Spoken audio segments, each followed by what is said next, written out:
The Indiana Fever star was named Time Magazine's Athlete of the Year earlier this week, and she took time to acknowledge that race played a role.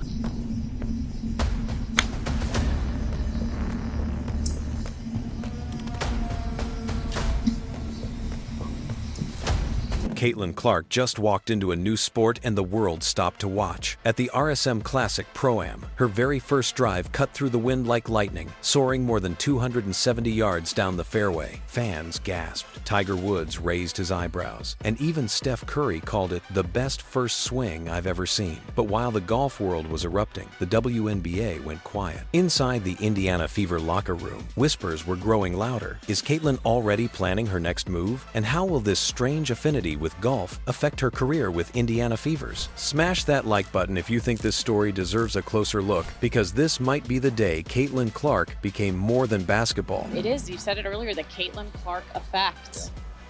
Coming off the 17th, Caitlin was signing a few autographs. I mean, she's a larger-than-life figure, and there she is, face to face. I was trying to think of who else maybe could play today, especially in women's sports, that would create this kind of attention.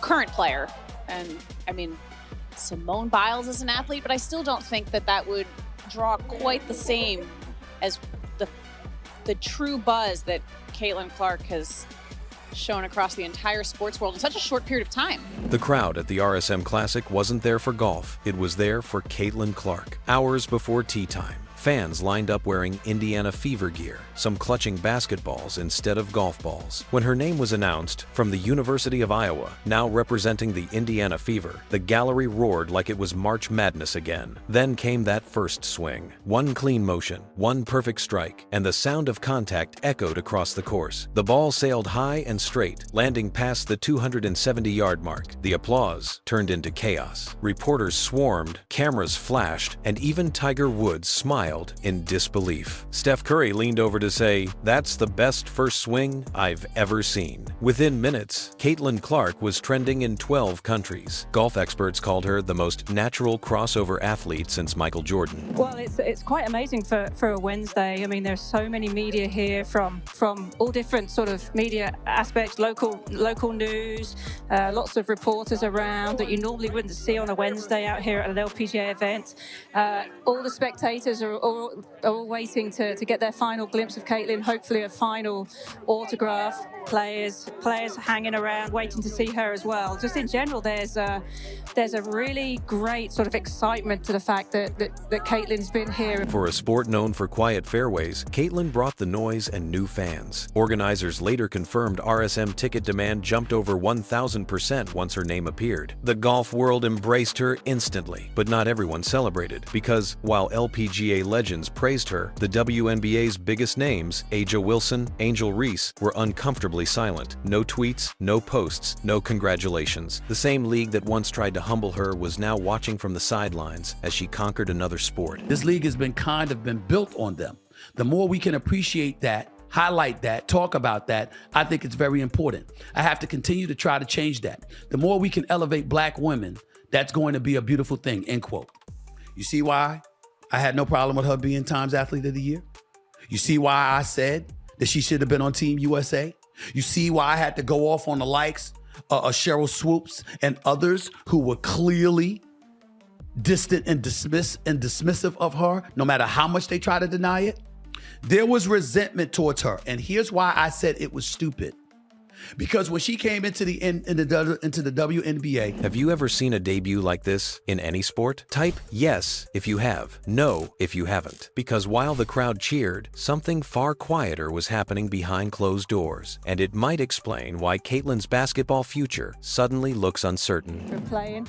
Just had a chance to speak to Annika, and she really appreciates the fact that Caitlin coming here has kind of brought some more eyeballs to the LPGA Tour. Players that wouldn't normally watch golf are actually here to watch golf. And in general, I mean, look at it. I mean, she's riding on the cart now. She's got people tagging along. There's still applause for her. And I mean, just goes to show you that somebody that has her star power can transcend different sports. As cameras flashed around Caitlin Clark's record-breaking golf round, something felt off. Tiger Woods congratulated her. Steph Curry cheered. There's been a lot of talk about Caitlin Clark being an amazing shooter and just someone we're watching.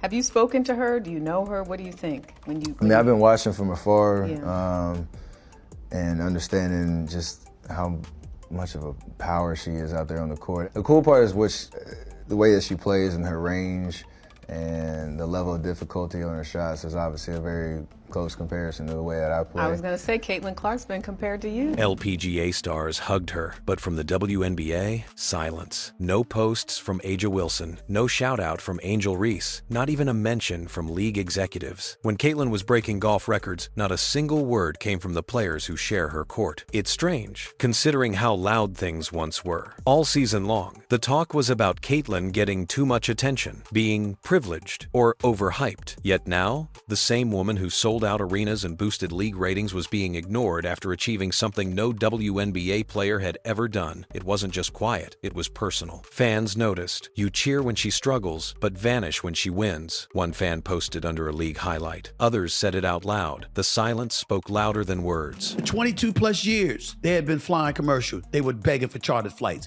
She arrives there, and 2 weeks later, they got chartered flights. She automatically and instantaneously improved the conditions. Attendance is still lagging. WNBA is still losing money compared to what you would hope it would earn, but clearly things are on an upward trending trajectory. It's improving, and she has everything to do with it. Attendance for Indiana Fever games? Are you kidding me? Should her teammates have celebrated her success, or is their silence justified? Comment your thoughts, because this wasn't just about golf. It was about who gets credit and who gets left behind. And that leads to the next big question. If this silence is real, could it be the first sign that Caitlin Clark is ready to walk away from her WNBA home? Yeah, but I think it almost robs her of like the rest of her game because she's such a good floor, she has her overall, floor game. She's racking up, close to triple doubles every night, and her shooting ability is, it's her superpower, but the rest of her game is as polished as that. And so it's must-see TV. I love what it has done for, women's basketball in terms of when she shows up, the seats are filled. And the noise that followed Caitlin's golf win wasn't just from fans. It came from inside the WNBA itself. Sophie Cunningham, one of the most outspoken voices in the league and a close ally of Caitlin, dropped a podcast episode that sent shockwaves through sports media. Her opening line said it all. "I'm leaving this league. I can't survive in a system that kills its own players' spirit." Kind of when it comes to getting going, you posted after Game 5. I knew you were going to say that. That, we're coming for everyone next season. Is it your hope that you stay in Indiana and come back?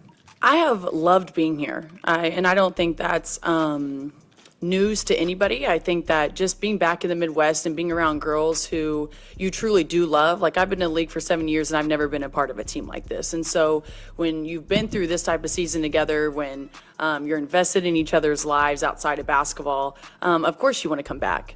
I'm definitely going to be entertaining other teams. She spoke about being silenced, banned from training with her own coach, and criticized for defending Caitlin Clark. Insiders close to the Indiana Fever confirmed that Sophie's relationship with team management had soured. Meetings, warnings, and quiet messages from the commissioner's office tried to contain the fire, but Sophie didn't care. She told listeners, "You can fine me, ban me, blacklist me, but you can't take my voice away." But my hope is, that I've had a great time here and I would like to continue that. But I also think with the new CBA, there's a lot on the line. And so I might be blonde, but I can't just not look at other opportunities. I'm gonna have to pivot back if you don't mind. It's totally fine. Kind of on the note of the CBA, how much are you aware of where things stand with talks and kind of what's your kind of impression of where things stand now? Then she dropped the real bomb. Rumors spread that Sophie might not return to Indiana next season. She even hinted that other players were ready to follow her lead. If true, this could shake the entire Fever roster and leave Caitlin standing at a crossroads. Type team if you're loyal to the Fever, or type Clark if you think it's time for her next move. Because what if this golf moment wasn't just a break from basketball, but her way of declaring independence before a full-scale shift? Because I think we are exhausted. When it's blow after blow, a whole bunch of other things going on, it's exhausting. And so for us to kind of be able to finally take a deep breath and know no one else is going to get injured is a huge break for us. Sophie, you said after Game 5, I got a lot on my mind. Oh boy. What particularly, in what direction was your mind racing at that juncture? I mean, everywhere. And I'm going to be good today. I am, because I'm just tired of our league. They need to step up and be better. Our leadership from top to bottom needs to be held accountable. Next, you'll be shocked how this all connects to the WNBA's biggest financial story, and how Caitlin's success may expose more than the league ever planned to reveal. When Caitlin Clark stepped onto that golf course, it wasn't just a sporting event, it was an economic earthquake. Pro-Am tickets that usually went for $25 suddenly became gold. According to organizers, demand spiked by over 1,000% the moment her name appeared on the player list. Fans lined up before sunrise, some holding basketballs instead of golf clubs just for a glimpse of her swing. That's not normal, that's influence. Games on ABC, ESPN, television ratings, she's directly responsible. And people were resenting her for it, like she was the cause of the problems that they had for the lack of recognition. No, she just happened to be born white. That's it. Caitlin Clark hasn't spoken against anybody. She hasn't assisted in denying anybody else the privileges they deserve. If anything, she's tried to provide assistance. Event directors said it was the highest crowd turnout in the tournament's history, bigger than when PGA stars appeared. Local news stations ran wall-to-wall coverage. Sports blogs called it the Caitlin effect. Even sponsors who had never touched women's golf before wanted in. Overnight, Clark didn't just bridge two sports. She proved she could move markets. It raises a simple question. Would you pay to attend an event just to see Caitlin Clark? Yes or no? Comment below. Because millions already did, whether through tickets, clicks, or streams. And if one athlete can create that kind of financial wave outside her own sport, imagine what power she holds inside it. Suddenly, her future feels bigger than any single league. I think that there are a lot of people in the position of powers in the WNBA who they might be really great business people, but they don't know about basketball, and that's got to change. I said I was going to be good, and I just messed up. But I do. I think everyone's frustrated when NBA players from that side of things are reaching out to us, just like in awe of how terrible it is.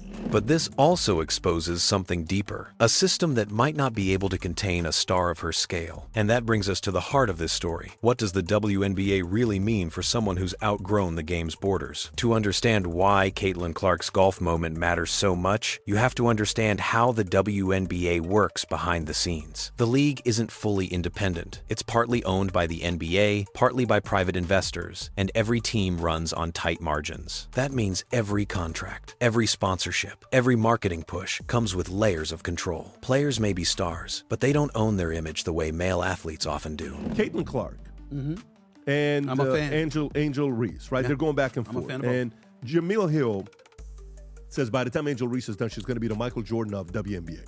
She said about Angel Reese? She said Angel Reese, by the time she retires, can you pull up this quote? She said, by the time she retires, she will be the MJ of, go to Jamil Hill, type in Jamil Hill, yeah. She says, by the time she retired. For someone like Caitlin, that structure can feel like a glass box. She fills arenas, drives record ratings, and sells more jerseys than anyone in the league. Yet she still earns a fraction of what her impact is worth. And when you're that valuable, instability becomes dangerous. Teams can shift direction, ownership can tighten budgets, and players can be traded overnight. That's where her golf story becomes more than a headline. By breaking a golf record and capturing global attention in a single swing, Caitlin just proved her power isn't limited to basketball. It's hers alone. Sponsors noticed. Networks noticed. Even the league noticed. Because one viral swing did more for women's sports visibility than most ad campaigns combined. It makes you wonder, could Caitlin be paving her own path precisely because the standard path is broken? Maybe this wasn't a random off-season hobby. Maybe it was a test, a glimpse of what life looks like when you don't need permission to shine. Subscribe if you think athletes should control their own careers beyond their sport. So the WNBA says they want to get paid more. They're saying this year they're going to make $1 billion. That's what they're saying, okay? For the first time ever. Now that Caitlin Clark is hurt for 2 weeks, did you see ticket prices? Insane. Let me read you the ticket prices. After Caitlin Clark's been hurt for 2 weeks, all right? So let's go through this. Caitlin Clark absence is having an immediate impact beyond the court. according to data shared by Yahoo Sports. And as we move into the final chapter, the question becomes bigger than contracts or trophies. What does this moment mean for her, for the WNBA, and for every woman who dreams of owning her story instead of just playing in someone else's? Via TickPick, prices for 2 specific Indiana Fever away games against the Chicago Sky and the Washington Mystics dropped sharply after Clark was sidelined. Before the injury, the lowest ticket available for Fever's matchup in Chicago was $86.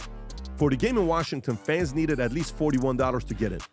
After the news of Clark's absence, those get-in prices fell to $25 from $86 and $14 from $41. What the hell is going on with WNBA that they cannot handle all this attention that they're getting?